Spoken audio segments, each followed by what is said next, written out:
Welcome back to my channel, Therapy with Tasha. Every Wednesday, I am here offering useful and informative information. To stay updated and in the loop, I want you to remember you have got to put that notification bell on and ensure that you're subscribed.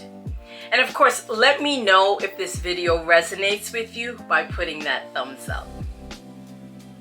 I'm going to start today by asking a few questions, and I want you to think about whether your partner or a partner you may have been with has said any of the following statements to you. You're being crazy. You made me do that. You made me say that. You're too sensitive. Or have you been in an intimate partner relationship where you start to second guess yourself? You're doubting your feelings and even the reality of some things that you know to be true. You start questioning your judgment about a situation, or you just feel confused by your partner's behaviors. There's a common thread here between these statements and the feelings that I just described. And that is that they speak to an unhealthy relationship dynamic that is known as gaslighting. So just to give you some historical context, I was curious where the name gaslighting came from. And so I did some research and I learned that the term gaslighting, it actually comes from a 1944 movie. And in that movie, there's an abusive husband who is brightening and dimming the gas-powered lights. He then insists that his wife is hallucinating, right? And this causes her to doubt her sanity. So just an interesting tidbit about the term gaslighting, just for some, historical context as to the origin of the word. But getting back to things. So before you start assigning labels to your partner, right? I don't want anybody just heard a couple things I said and said, oh yeah, that's me. My partner does that to me and they're gaslighting me. Before you start assigning labels, I want you to keep listening. And let's really look at what gaslighting is and how it shows up in relationships.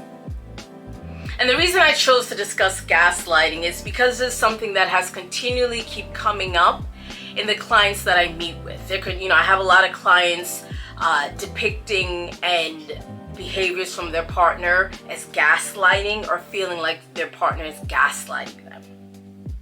So I wanted to just take some time and really make clear today exactly what gaslighting is in relationships. Right? So gaslighting is a form of psychological manipulation. And what is key here is that it happens in abusive or toxic relationships, right? It's an unhealthy trait that presents in relationships. And when someone experiences gaslighting from their partner, it can evoke some of the feelings that I described earlier. So the confusion, questioning the validity of your own thoughts or memories, and this eventually can impact your mental health. And some of the fundamental ways that gaslighting is occurring or present in your relationship is it can look like the following. So if your partner wants to shift blame, right? They never seem to want to hold themselves accountable or take ownership for some of the occurrences that are happening in the relationship. In psychotherapy, this is known as deflection. And this is when someone looks to redirect focus or blame or criticism. So if your partner blames you for everything that goes wrong, an example is, let's say you and your partner are out to dinner and the waiter gets your partner's meal order wrong, right? We say, simple thing, right? But your partner blames you because you were talking to them while they were placing the order. They may say something like, if you hadn't distracted me, then the waiter wouldn't have got my food order mixed up. Now, it's clear in this situation that there's the other perspective of that is that they could have misspoken about the order they truly want, right? Or that, in fact, they themselves just got distracted. Either way, you get blamed for the error that occurs. Then there's the space where in gaslighting, where your feelings can get minimized. And this is another classic form of how gaslighting shows up. And this could be an experience per se where you're saying something to your partner, and they cut you off mid-sentence while you're sharing something hurtful or painful, and they minimize or make light of your thoughts or feelings about it. Maybe you had a rough day at work with a boss or even a colleague, or maybe you had a rough patch with a family member, friend, and you try to share with your partner how that experience made you feel, and your partner says, just get over it, you're home now. So they're not creating space to acknowledge your feelings or even give validity to how you're feeling. And if this is routinely occurring when you're talking to your partner, you may then begin to question if you are truly overreacting, despite knowing that that is how I felt though when I was in that experience. Another classical example of gaslighting is when your partner can just never do wrong. So this can look like your partner is, say, continually leaving the light on in the house before they leave every morning. And then they tell you that you keep forgetting to turn it off, when in fact they were the last one to leave the home.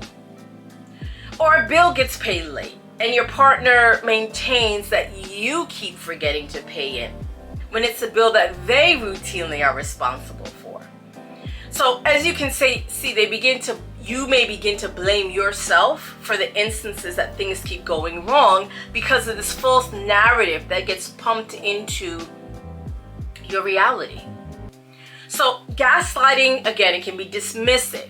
It may make you feel like your feelings are trivial, or like you're always getting blamed, and that your partner is never wrong. Now, I want to pause here and note that as you're following me, I want you to keep in mind, I am talking about a set of behaviors that are consistent and they're pervasive in your relationship, right? So you may be asking yourself, if you have seen or experienced these behaviors from a partner, how did this occur? How did gaslighting even get introduced into my relationship? Again, gaslighting, like I said earlier, is a form of psychological abuse. So what occurs in abusive relationships over time is there's a dependency on the abuser or perpetrator. And this is because abusive experiences, they actually change our reality. So essentially, through the consistent negating of your reality, of how you're feeling, what you're thinking, what you're seeing, you begin to process information incorrectly. And this creates a place where you then become unable to draw proper conclusions and connections. And when you become unsure of what to believe and how to feel, you do eventually lose trust in yourself and your ability to be perceptive and think clearly. So when I think about that, it's quite synonymous to brainwashing, right? So in brainwashing, there's this consistent persuasion gets used, and then someone begins to adopt the other person's thinking and philosophies. Again, it speaks to an unhealthy or toxic behavior.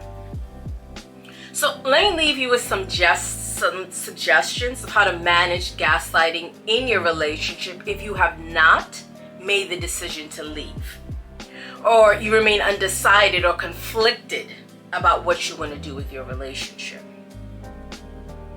One of the things you can do is practice taking time away from your partner. This will allow you to recalibrate, relax from what really is an intense place of being, right? Being in a relationship that holds space for gaslighting can really take an emotional toll. So just taking time to sometimes spend time away from your partner and away from that container of unhealthy behaviors. So spend a day engaging in something you enjoy. Spend time with people who love you and that you feel poured into. The next thing you can do is set boundaries. Now, this is something I talked about in last week's therapy with Tasha. And setting a boundary, this helps let your partner know that there are certain things I'm no longer going to allow or tolerate.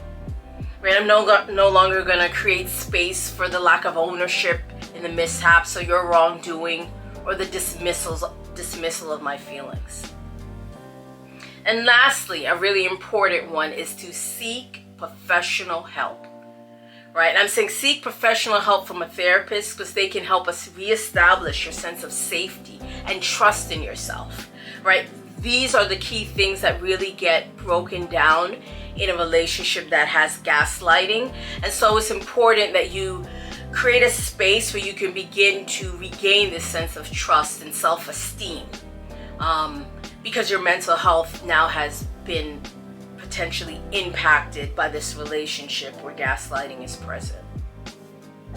So I want you to just take inventory of your relationship. Ask yourself, are there behaviors that leave me less assured about myself?